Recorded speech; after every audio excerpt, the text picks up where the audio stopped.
With police closing in, a former Hells Angels hitman apparently chose death over jail. Police had been hunting René Charlebois since he escaped a Quebec prison less than 2 weeks ago. Like many gangsters, he lived the fast life, courting celebrity and never seeming to shy away from the cameras. Mike Armstrong tells us about the rise and violent end of one of Canada's most notorious criminals.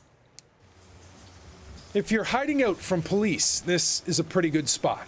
Tucked away on a small island, the only access to this rented cabin is over a small bridge. The owner says he didn't know the identity of his latest guest and was shocked to find out it was an escaped convict, 48-year-old Hells Angel René Charlebois.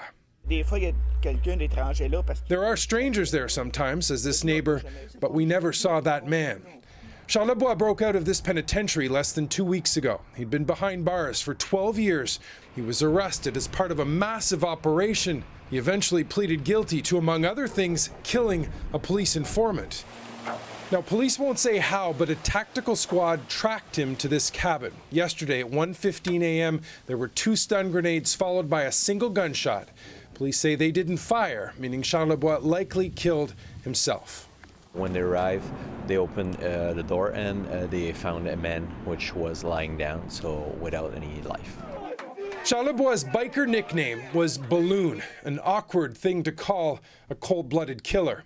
He and Maurice Montboucher joked for the cameras on this day, but both were members of the elite Nomads chapter of the Hells Angels. Now, it was Boucher that got most of the headlines, but Charlebois got some himself. There was a big controversy over his wedding.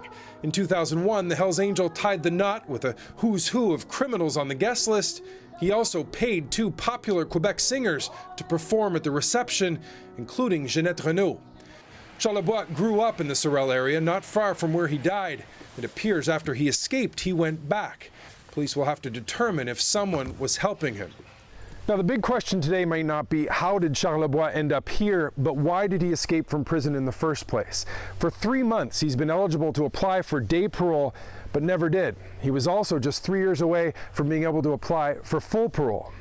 According to the prison chaplain, Charlebois had trouble behind bars. He battled depression at times. He may have escaped to taste freedom again, and going back to prison wasn't an option. Mike Armstrong, Global News.